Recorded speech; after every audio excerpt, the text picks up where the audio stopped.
Shalom, selamat sore Bapak Ibu dan Saudara dikasih Tuhan.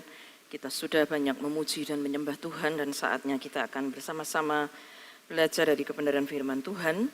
Kita akan bersama-sama membuka Alkitab kita.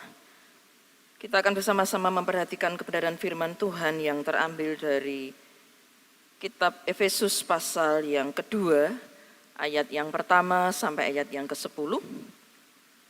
Surat Efesus atau kitab Efesus pasal yang kedua, ayat yang pertama sampai ayat yang ke-10. Kemudian satu ayat lagi dalam 2 Korintus pasal 3, ayat yang ke-18.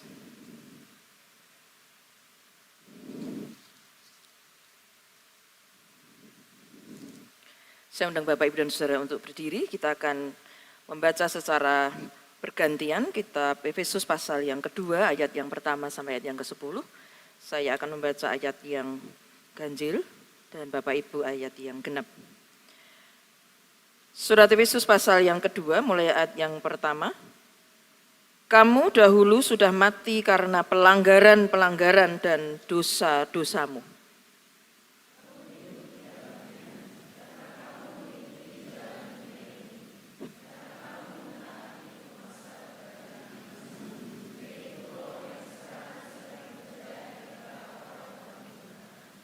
Sebenarnya dahulu kami semua juga terhitung di antara mereka, ketika kami hidup di dalam hawa nafsu daging dan menurut kehendak daging dan pikiran kami yang jahat. Pada dasarnya kami adalah orang-orang yang harus dimurkai, sama seperti mereka yang lain.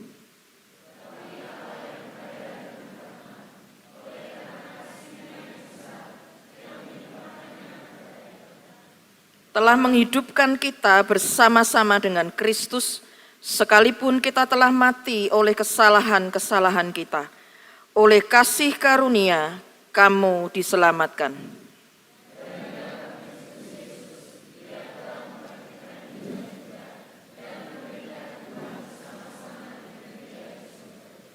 Supaya pada masa yang akan datang, Ia menunjukkan kepada kita kekayaan kasih karunia-Nya yang melimpah-limpah sesuai dengan kebaikan-Nya terhadap kita dalam Kristus Yesus.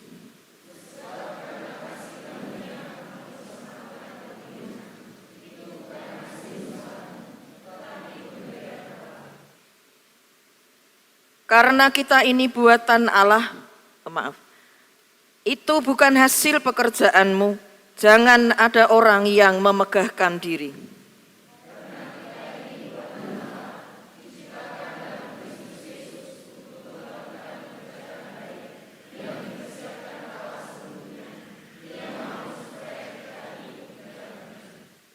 Kitab 2 Korintus pasal 3 ayat yang ke-18, demikian bunyi firman Tuhan.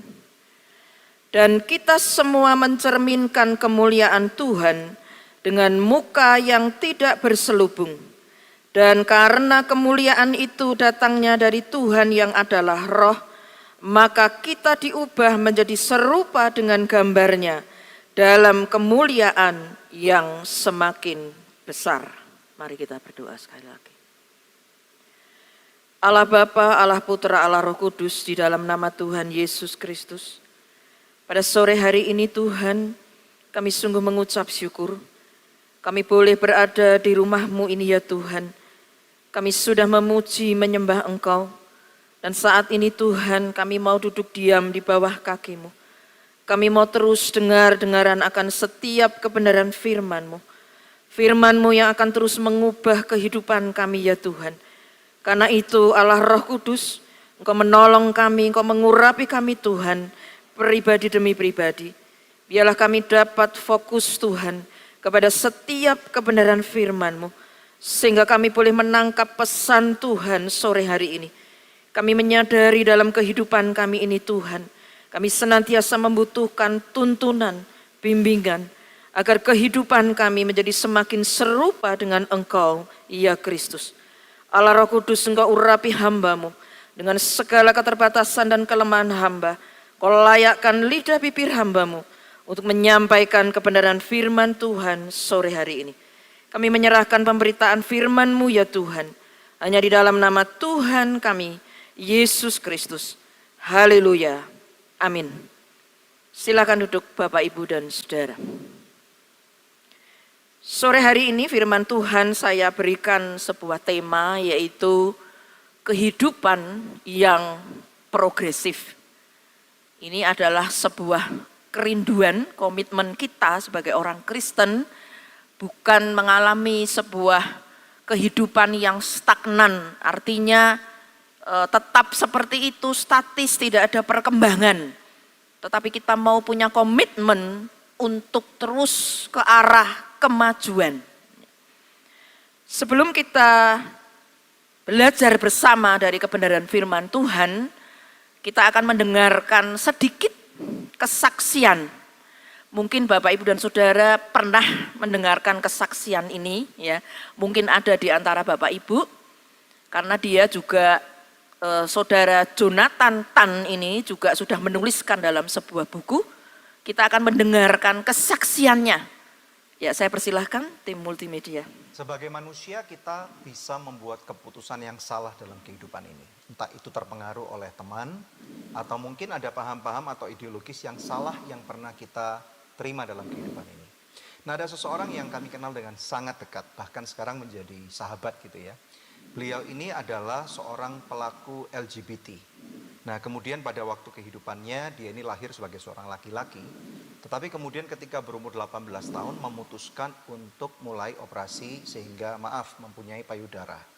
Nah, kemudian ketika berusia 21 tahun, dia memutuskan mengambil langkah yang begitu drastis, yaitu melakukan operasi kelamin. Dari laki-laki menjadi transgender, menjadi seorang perempuan, dan bahkan kemudian berjalan selama 40 tahun. Kami pernah ulas dalam satu episode khusus di Good News Program, dan hasilnya sangat kontroversial sekali. Dan sekarang ini kami menampilkan ada cerita yang terbaru dari seseorang yang luar biasa, Jonathan Tan. Ada kedamaian dalam diri saya, ada sukacita dalam diri saya. Kalau dulu itu yang ada cuma kekhawatiran, ketakutan, dendam, semuanya itu ada dalam diri saya. Tapi sejak Tuhan pulihkan saya, ya puji Tuhan, nggak ada kata terlambat bagi saya ya. Tuhan udah menyelamatkan hidup saya, udah memulihkan hidup saya. Dan pemulihan itu terus berjalan dalam kehidupan saya sampai hari ini. Puji Tuhan. Tapi di dalam prosesnya, Ko Jonathan pernah nggak kayak bingung gitu? Atau kalau misalnya bangun pagi merasa aku perempuan apa laki-laki ya gitu? Kalau saat ini nggak ada, cuma kalau intimidasi selalu ada ya. Jadi intimidasinya itu melalui mimpi. Bisa ceritakan? Ya, mimpi saya dibawa ke masa lalu yang dulu diri saya itu siapa. Ya namanya mimpi kan kita nggak sadar. Nggak bisa dikontrol. Nggak bisa dikontrol. Tiba-tiba kebangun, ya udah saya berdoa aja. Ya saya tahu itu intimidasi dari iblis kan. Dia akan selalu mencari celah untuk saya bisa berbalik lagi. Gitu. Tapi Ko Jonathan maksudnya kali ini benar-benar yakin, no turning back. Iya. Mau kembali ke identitas asal yang dulu dilahirkan orang tua sebagai laki-laki. Apa yang buat Ko Jonathan begitu yakin? Karena saya yakin di firman Tuhan, Tuhan menciptakan laki-laki dan perempuan. Jadi tidak ada yang namanya setengah-setengah, itu tidak ada. Dan saya memahami firman itu adalah kebenaran. Jadi saya harus melakukan kebenaran. Bagaimana menyikapi Kojo? Kan ini pasti ada banyak pertanyaan. Ada orang-orang yang selalu berpikir bahwa saya lahir pada tubuh yang salah. Ya, apakah itu adalah sesuatu yang valid? Dan kalau memang orang itu merasa demikian, apa yang harusnya dilakukan gitu? Harus menyadarin kalau diri kita salah. Saya dulu juga begitu. Kayaknya saya ini salah. Dulu saya belum mengerti kebenaran ya, belum mengerti Tuhan ya. Tuhan itu masih ada di luar dalam kehidupan saya. Tapi setelah Tuhan ada dalam kehidupan saya mengerti. Saya merendahkan diri, saya terus salah. Saya harus kembali ke jalan yang benar. Harus punya cinta mula-mula kepada Tuhan. Bagaimana kalau ada orang Kristen yang ngomong, aku udah Kristen loh, maksudnya tapi aku tetap merasa dalam tubuh yang salah gitu. Dia belum memahami firman secara benar. Kalau dia mempunyai cinta mula-mula pada Tuhan dan dia mengenal Tuhan, pasti dia itu akan berbalik. Yang penting dia harus keluar dari komunitasnya dia. Pertama itu. Dan dia menyadarin kalau jalannya dia itu salah. Dan itu perlu waktu, itu perlu proses. Kita flashback sebentar ya. Ya, Waktu itu Kojo umur berapa waktu menyadari bahwa jalanku ini salah? Karena kan sudah terlanjur implan, sudah operasi kelamin, sudah berpakaian seperti wanita, ya. Bahkan identitas pun sudah diganti wanita pada waktu itu ya. Sudah diputuskan pengadilan. Nah, waktu itu bisa sadar kalau jalanku ini salah seperti apa? Sebenarnya itu udah lama ya kan. Cuma kita nggak tahu caranya itu gimana, nggak ngerti. Cara baliknya. Cara baliknya itu gimana, nggak ngerti. Jadi mesti kita itu mencari Tuhan. Karena hanya Tuhan aja, melalui Tuhan, melalui Roh Kudus itu, dia akan melembutkan hati saya yang keras. Waktu itu Kojo ketemu Tuhan tahun berapa? Saya itu dari 2011. 2011. Ya, selama 7 tahun itu saya cinta mula-mula saya terhadap Tuhan. Oh, sudah ke gereja ceritanya Udah, ya. Tapi ya. masih berpakaian perempuan. Masih, tapi Oke. saya sudah tidak mau melakukan dosa lagi selama 7 tahun. Oke. Nah, sampai tahun 2018. Terima kasih Saudara Andre. Tuhan Ya. bilang, Ya, Bapak Ibu, ini video kesaksian ini cukup panjang, durasinya sekitar 1 jam. Kalau Bapak Ibu ingin mendengarkan lengkap, bisa melihat dan mencari di YouTube. Ya, saya persilahkan untuk slide yang kedua. Ceritanya cukup panjang, tapi kita bisa menangkap ya, karena minggu yang lalu ketika saya menyampaikan firman Tuhan, Tuhan masih ingatkan untuk kita terus belajar dari kebenaran firman Tuhan.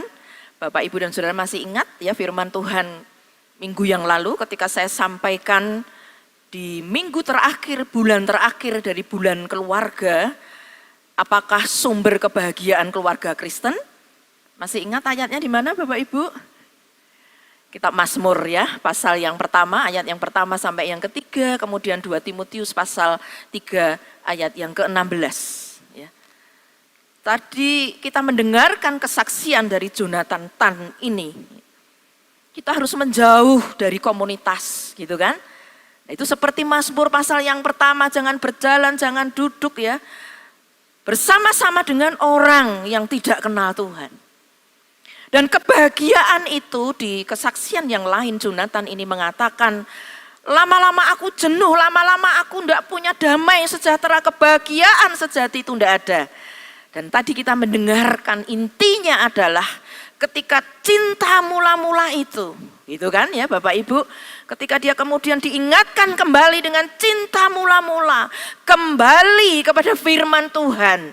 Masih ingat Bapak Ibu 2 Timotius 3 ayat yang ke-16, 4 manfaat firman Tuhan. Yang pertama adalah mengajar, yang kedua menyatakan kesalahan, 3 memperbaiki kelakuan, dan 4 mendidik orang dalam kebenaran. Jadi kuncinya dari seorang transgender gitu ya, mengalami sebuah kebingungan tentang identitas dirinya. Nanti Bapak Ibu bisa cari kenapa dia kok bisa seperti itu ya, karena waktu kecil memang dia merasakan aku kok sukanya bersolek gitu ya. Aku kok pengennya jadi wanita. Tapi dia juga sampaikan ternyata godaannya karena dia senang melihat film porno. Ya. Jadi salah satu penyebabnya juga, dan dia tidak ada di dalam sebuah komunitas yang baik, ya, yang membawa dia untuk mencari Tuhan. Nanti kalau kita mendengarkan kesaksiannya luar biasa, karena tadi dia katakan dia operasi ganti kelamin. Dan dia memperjuangkan sekarang, dia pakai pakaian laki-laki, dan untuk membuktikan seorang laki-laki, wah di pengadilan tidak mudah ternyata Bapak Ibu. Tetapi sekarang dia sudah dapatkan surat keputusan dari pengadilan negeri di Jakarta, dia seorang laki-laki tulen gitu ya. Prosesnya panjang Bapak Ibu. Sebab bukti-buktinya tidak cukup, kemudian pengacaranya mengatakan, kamu tes kromosom. Nah, ini yang satu-satunya bisa menolong kamu. Jadi kalau kromosom perempuan, kalau kita belajar genetika, XX gitu ya, laki-laki XY gitu ya, bukan XXY gitu ya, ini kelainan. Nah, bukti itu yang disampaikan ke pengadilan dan dia dinyatakan seorang pria. Meskipun sampai hari ini dia belum ganti atau belum operasi ganti kelamin lagi menjadi laki-laki.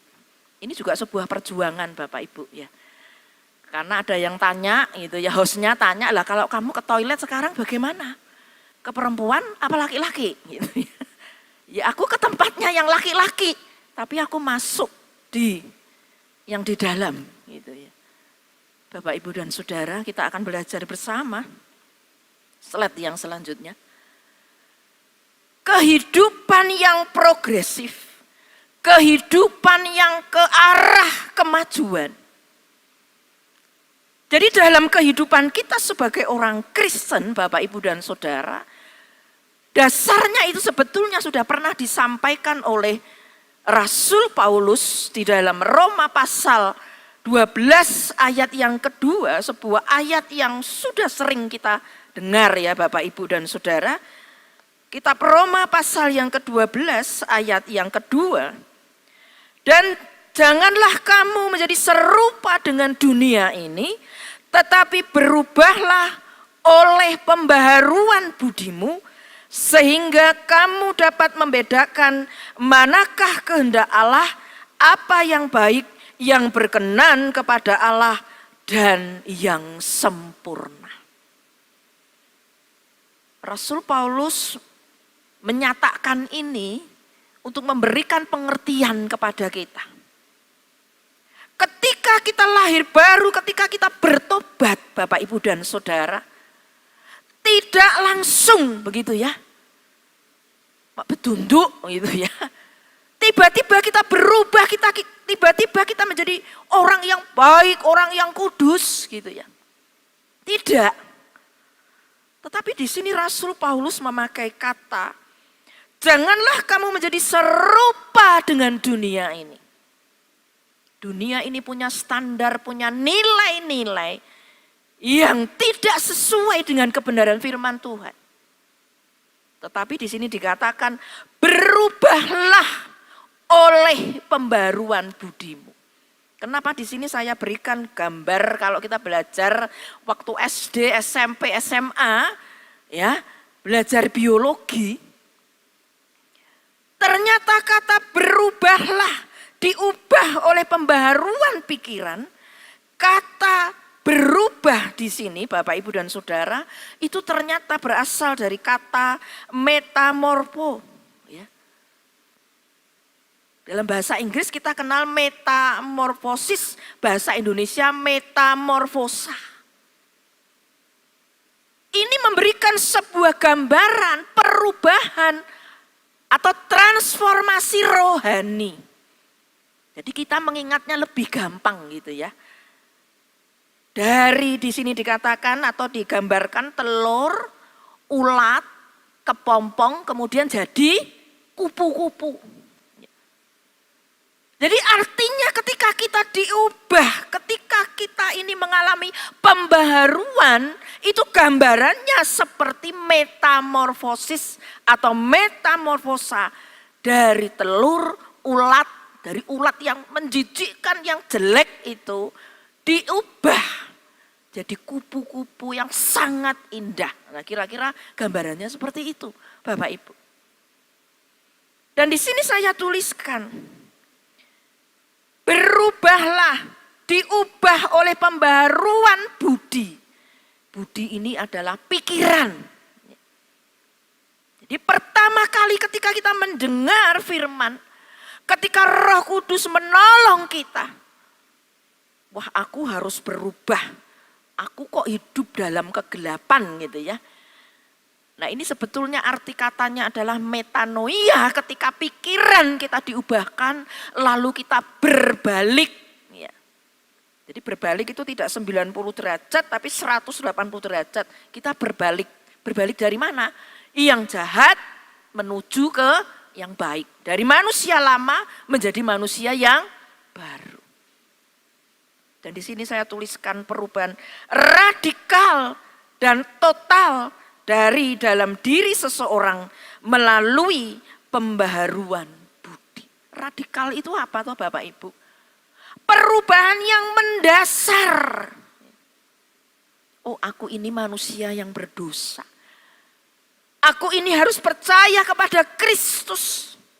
Bukan hanya penampakan lahiriah, artinya, oh aku ke gereja. Oh orang melihat kita pakai kalung salib. Oh orang melihat kita membawa Alkitab. Itu lahiriah Bapak Ibu dan Saudara. Tetapi perubahan di dalam batin kita. Perubahan di dalam hati kita.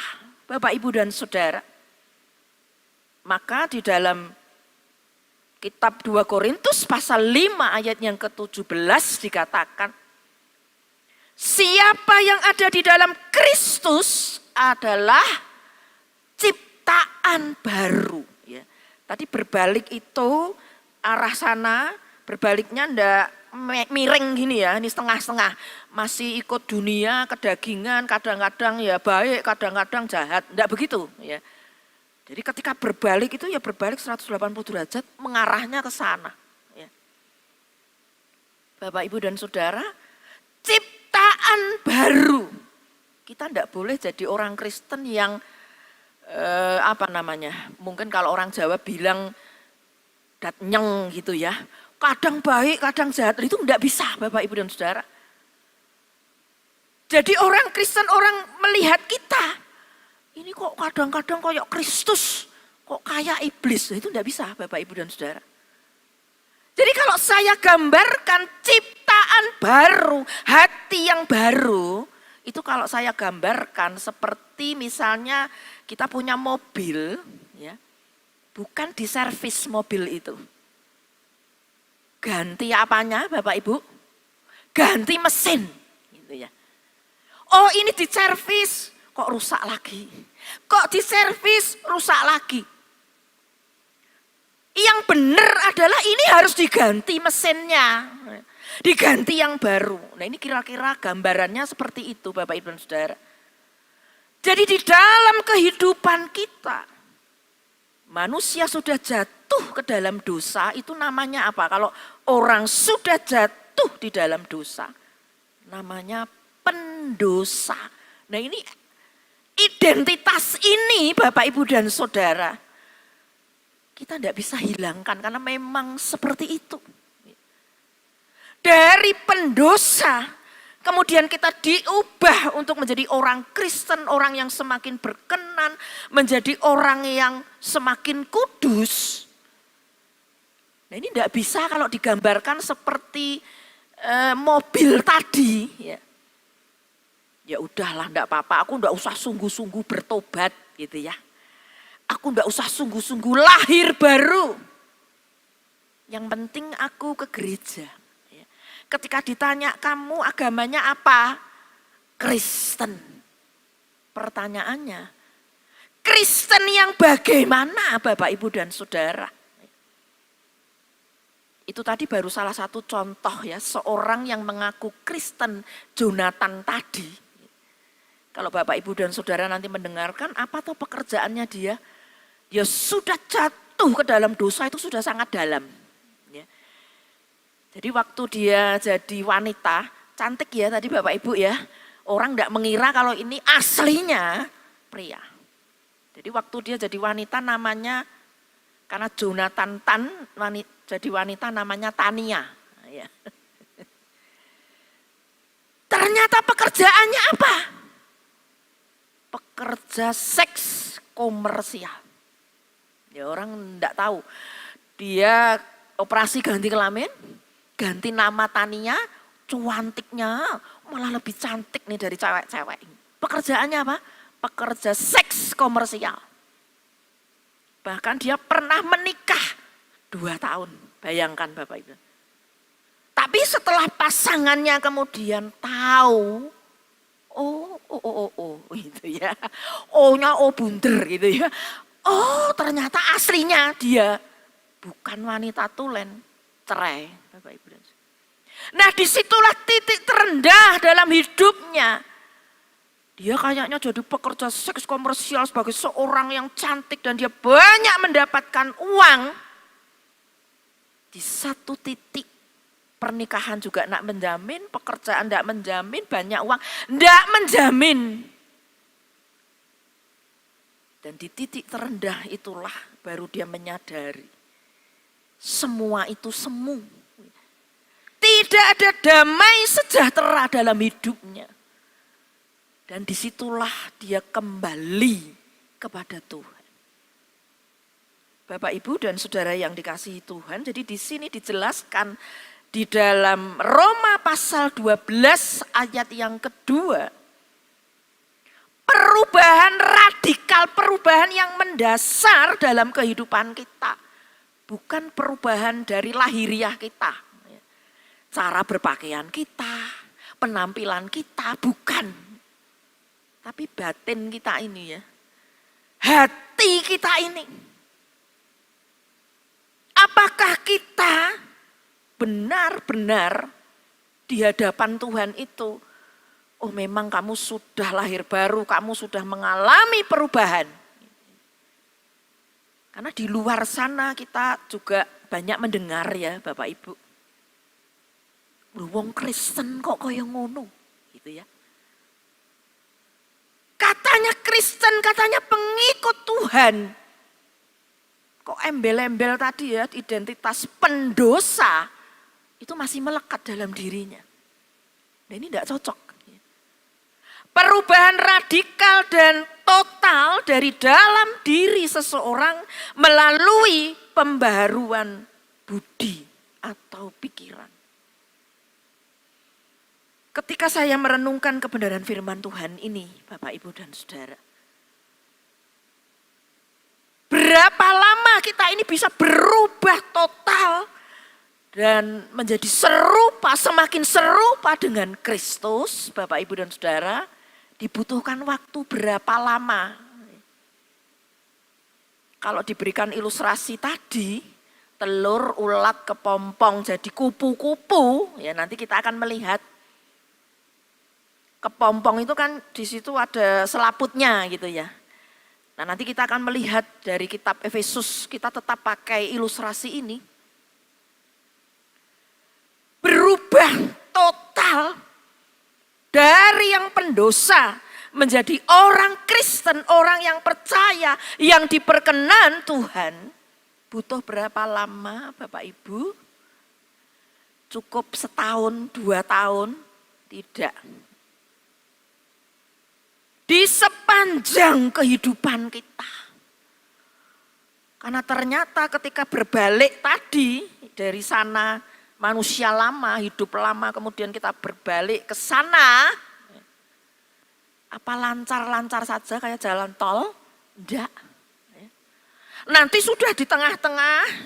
Nah ini, komunitas yang lama, sesuatu begitu ya, masa lalu kita bisa membuat kita jadi balik lagi.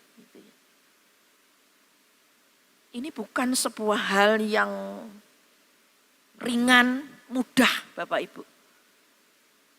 Maka di situ saya tuliskan, harus menghasilkan perubahan perilaku. Dari batin kita ini, transformasi rohani terjadi. Dan transformasi rohani ini bisa jelas itu dari mana? Kalau orang melihat perubahan di dalam diri kita.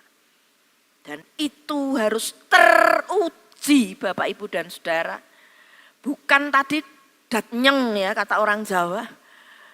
Bukan tahun lalu, 2 tahun yang lalu, wah aku setia banget sama Tuhan. Tahun ini enggak setia. Loh piye? Beberapa waktu yang lalu setelah aku mengalami cinta mula-mula Bu. Ya, ini kalau lagu zaman jadul dulu, ku jatuh cinta padanya. Bukan orang ya ini, maksudnya Tuhan ya. Ini kalau kita yang lama-lama, tapi kalau anak-anak sekarang, wih lagu apa gitu. Kalau lagu dulu ada itu, ya kita yang zaman jadul itu, ku jatuh cinta padanya, tambah dan dalam lagi. Jatuh cinta sama siapa? Sama Tuhan. Ya. Apakah sampai hari ini kita jatuh cinta, masih jatuh cinta?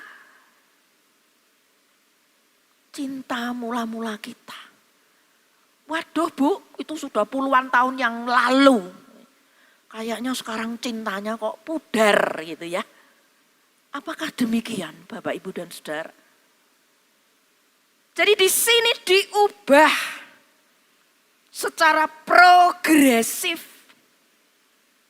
Jadi Tuhan rindu kemajuan kita ini ya, bisa ditunjukkan dari kita datang beribadah, harian, mingguan, tahunan, sampai berpuluh-puluh tahun.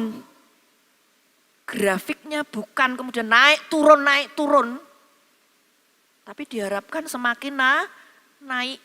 Standarnya apa? Serupa dengan Kristus. Dan tidak meniru perilaku dunia atau nilai-nilai dunia. Bapak, Ibu, dan Saudara, di minggu lalu juga sudah saya singgung. Dunia ini tidak semakin baik. Tapi tataran atau nilai-nilai dunia ini semakin lama semakin gelap, semakin lama semakin jahat gitu ya. Misalnya contoh kalau kita mendengar berita sekarang ini. Orang-orang yang terkenal public figure dikatakan tahun 2025 angka perceraian. Orang yang terkenal public figure, angka perceraian keluarga demi keluarga meningkat atau menurun. Bapak Ibu, meningkat drastis. Kita jadi bingung ini gimana ya? Ya itu dunia ya, di luar sana. Mereka mengatakan sudah sekian puluh tahun. Terus pisah karena sudah terus konflik terus kok, daripada ribut, sudah kita jadi sahabat saja. Enak banget ya Bapak Ibu ya. Dari suami istri kita jadi kakak beradik saja. Ya. Jadi kamu nanti manggil aku ndak Pak Sum apa Yang gitu ya. Kak, Dek, sekarang jadi sahabat, jadi kakak beradik. Gitu ya. Dan masih banyak lagi alasan-alasan. Sehingga pernikahan itu sangat rentan Bapak, Ibu, dan Saudara di zaman sekarang ini. Mari kita melihat di slide berikutnya. Karena itu mari kita melihat perjalanan iman kita berdasarkan surat Efesus pasal yang kedua. Bagaimana dikatakan dari perikop semuanya adalah kasih karunia. Di dalam ayat yang pertama sampai ayat yang ke-10 Bapak Ibu, perjalanan iman ini bisa dibagi 3. Kehidupan di masa yang lalu kehidupan di masa sekarang, dan pada masa yang akan datang. Jadi ayat yang pertama sampai ayat yang ke-10, firman Tuhan mengingatkan kita kembali. Dan kita masih pakai ilustrasi tadi, telur, ulat, kepompong, kupu-kupu. Ya. Ada atau lagunya?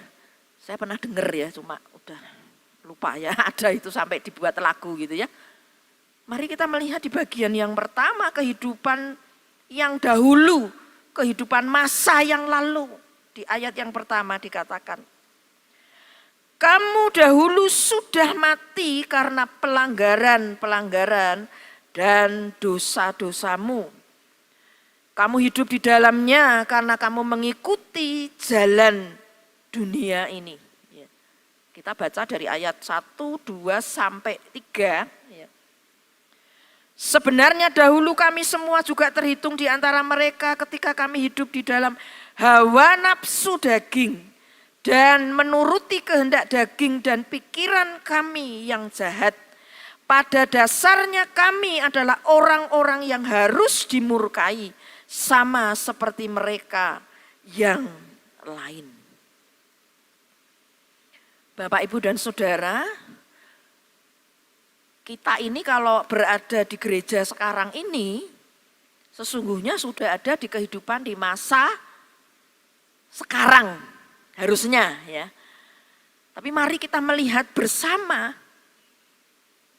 apakah orang yang berada di gereja, apakah orang yang mengaku orang Kristen, dia sudah sampai di perjalanan pada masa sekarang? Belum tentu. Orang bisa beribadah, orang bisa dia melayani, tetapi dalam pengalaman ketika kita melihat di kehidupan orang-orang percaya, dia ada di masa sekarang ini. Tapi kehidupan masa lalunya masih dibawa sampai sekarang ini. Jadi Bapak, Ibu, dan Saudara, masa yang lalu, kehidupan yang dahulu yang dimaksud adalah kamu dahulu sudah mati karena pelanggaran dosamu. Berarti orang yang mati secara rohani. Berarti belum kenal Tuhan Yesus. Hidupnya masih di dalam kehidupan sebagai orang yang berdosa. Begitu jahat.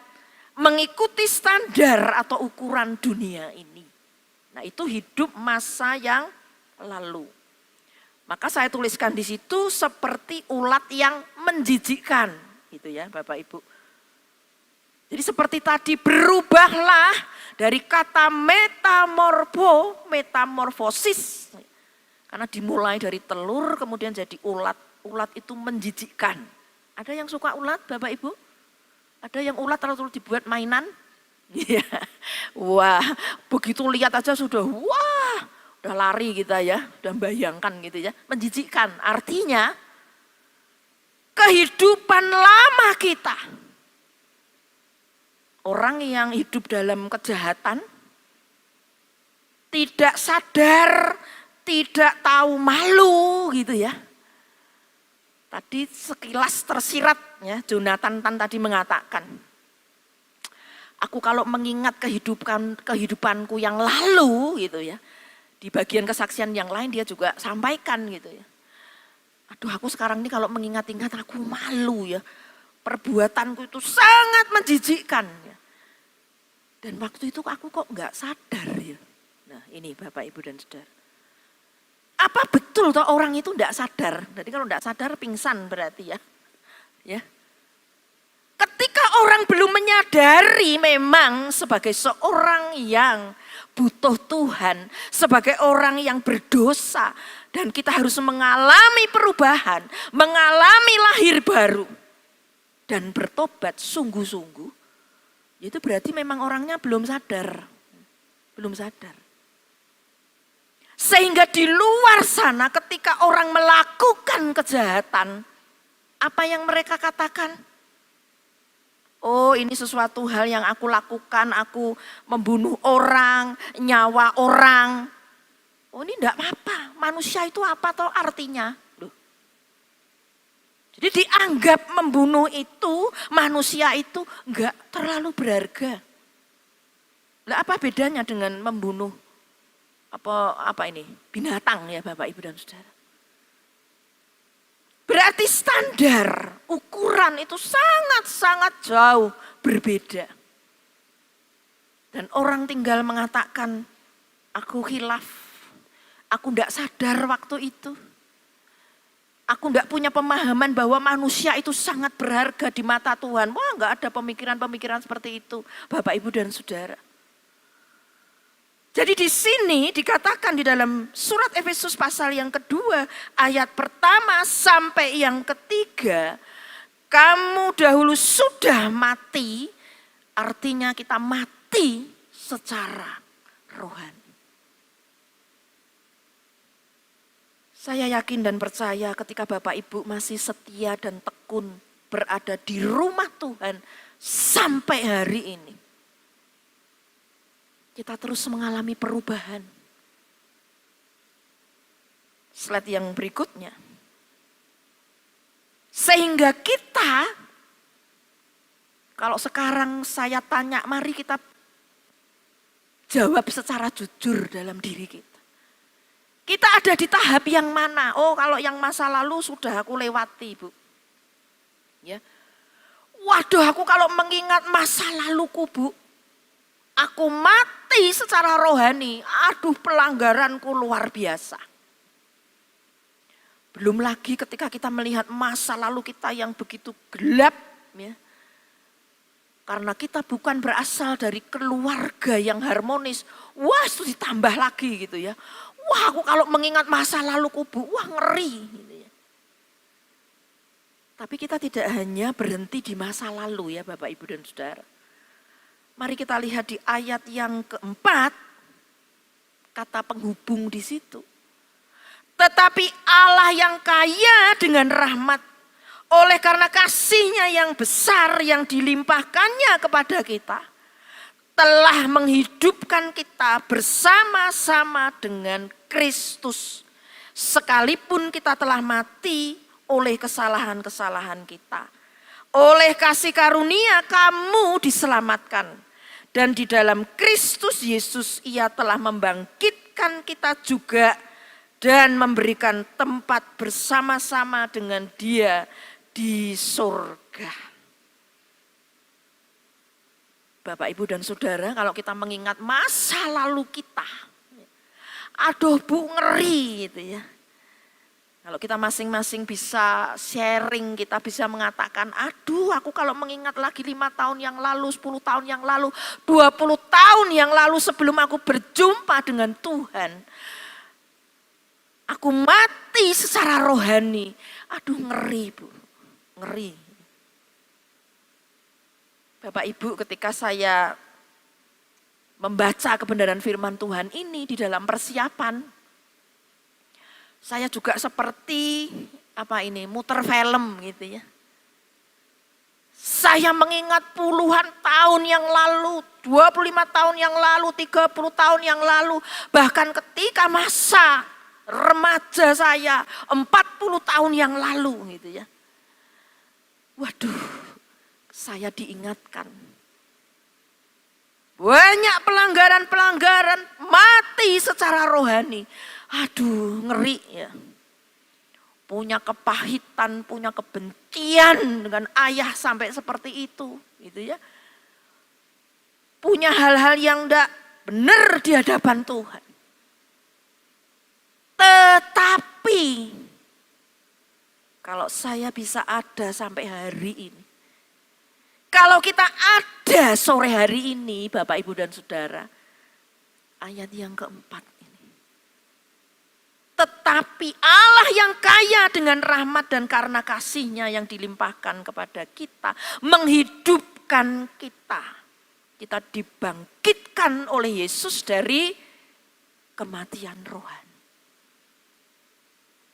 Dan kita bisa merasakan, Bapak, Ibu, dan Saudara, di masa sekarang ini, kita terus diubahkan. Sudah berapa lama ikut Tuhan? Kalau tadi saya katakan mengingat lagi masa lalu saya, masa remaja, masa pemuda, aduh sungguh gelap. Tetapi ketika kemudian saya diingatkan di tahap berikutnya, masa sekarang ini, ada ucapan syukur yang melimpah karena saya mengenal Kristus. Ada sahabat saya sampai hari ini ketika melihat saya di sekolah, ya sekolah. Tapi wajahnya itu wah kayak kusem gitu ya. Kalau di rumah membantu orang tua, ya kegiatannya seperti itu aja gitu ya. Membantu di toko, sekolah gitu ya, nggak pernah kemana-mana gitu. Ini kayak hidupmu kok kayak kamu hidup apa hidup gitu ya. Lalu sahabat saya mengajak saya untuk ikut, ya mungkin kalau sekarang namanya pemuritan gitu ya, KTB, kelompok tumbuh bersama. Ya, saya sudah sering saksikan. Cobalah ikut. Lalu saya tanya mama saya, "Opo kuwi?" Ya, dia belum kenal Tuhan, enggak boleh Bapak Ibu. Enggak bisa saya keluar. Enggak bisa. Pulang sekolah harus membantu ini itu karena buka toko gitu ya. Jadi untuk pergi itu saja Itu baru sekian lama pada akhirnya diizinkan. Dan itulah rencana Tuhan untuk saya. Ketika lahir baru bertobat dan di dalam KTB itu, di dalam kemudian diajak ke gereja persekutuan remaja. Ya. Dan di KTB ini kemudian mengundang pembicara dari luar, dari Salatiga yang bernama Pendeta Surya Kusuma. Itu ya, sekian puluh tahun yang lalu, 30 tahun yang lalu. Gitu ya. Ya diundang gitu ya, ya sekali 2 kali. Ya sudah setelah itu saya tidak pernah ketemu lagi. Dan ketika tahun 83 saya kuliah, dan saya ikut di gereja, saya bingung ya karena gereja saya dulu gereja utusan Pantekosta, tidak ada. Saya masuknya ke gereja pokoknya ada Pantekostanya lah gitu. Oh malah bingung saya, kok seperti ini. Lalu Tuhan ingatkan, dulu kan ada tuh hamba Tuhan yang namanya Surya Kusuma. Lalu saya cari, oh di Jalan Brigjen Sudiarto. Waktu kuliah itu kemudian saya datang ke sini, disambut luar biasa.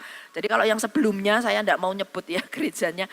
Sebelumnya ya datang nggak ada yang nyambut Bapak Ibu. Jadi saya datang beberapa kali gitu, datang pulang nggak ada yang nyambut. Begitu waktu itu masih GPIA ya. Waduh, asernya disambut luar biasa gitu ya. Sampai hari ini saya ada di tempat ini. Nah Bapak Ibu dan Saudara, bagaimana dengan kehidupan masa sekarang ini? Kita ada di Kepompong tadi, Kepompong itu kalau kita lihat ya, ada selongsongnya gitu ya. Itulah tempat kita diproses. Nanti Bapak Ibu bisa cari di YouTube, di Google, Kepompong itu piye to carane, ya itu luar biasanya Tuhan. Jadi ada sel-sel, ada enzim tertentu, ada hormon tertentu dari ulat yang menjijikkan itu kemudian dia harus diseliputi. Kenapa kok ditutupi pakai selaput gitu. Mbok sudah itu nanti ulatnya berubahnya orang bisa lihat gitu ya. Tapi kenapa kok ditutupi? Disitulah dia bertransformasi, ada sel-sel tertentu, enzim tertentu, mengubah dirinya. Dan itu campur tangan Tuhan gitu ya. Akhirnya keluarlah dari ulat yang menjijikkan, diubahkan sel-selnya ini, enzimnya ini jadi sayap, jadi kupu-kupu gitu ya. Tentunya ya belum sempurna. Berapa lama Bapak Ibu?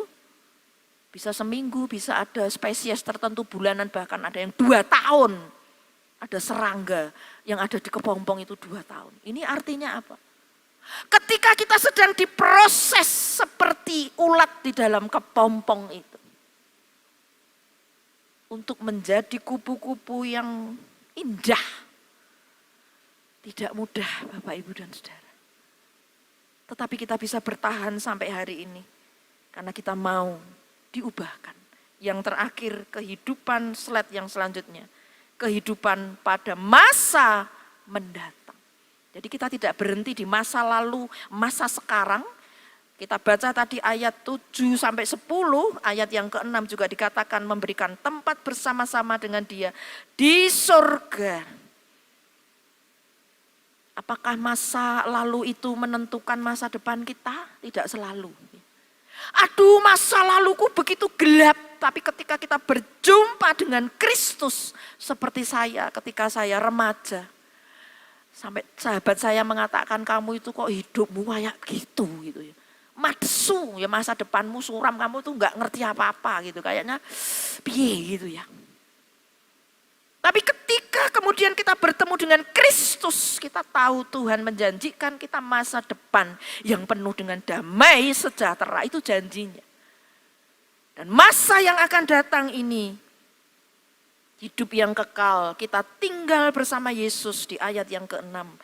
Tempat bersama-sama dengan Dia di surga. Pengkhotbah pasal 7 ayat yang ke-8a mengatakan, akhir suatu hal lebih baik daripada awalnya. Artinya nasihat ini, ketika awal kita penuh dengan air mata, penuh dengan kegelapan, kejahatan, Seperti kesaksian yang sudah kita dengar tadi. Tapi di tangan Tuhan, dari ulat yang menjijikkan itu ketika dia mau diproses, mau bertransformasi, mau berubah. Roh Kudus yang menolong untuk terus mengubah kita.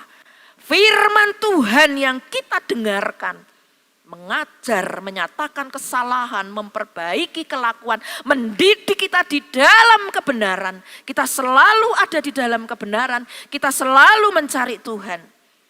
Maka kita sampai nanti di masa yang akan datang, hidup kekal itu dijanjikan Tuhan kepada kita. Yang terakhir, kesimpulannya, kehidupan orang Kristen adalah kehidupan yang progresif, ya. Bukan malah mengalami kemunduran, tetapi kemajuan. Kita harus menjadi pribadi yang bermetamorfosa, artinya bertransformasi, terus diubahkan menjadi serupa dengan Kristus. 3, kehidupan kekal di masa mendatang ditentukan kehidupan kita di masa sekarang ini. Amin.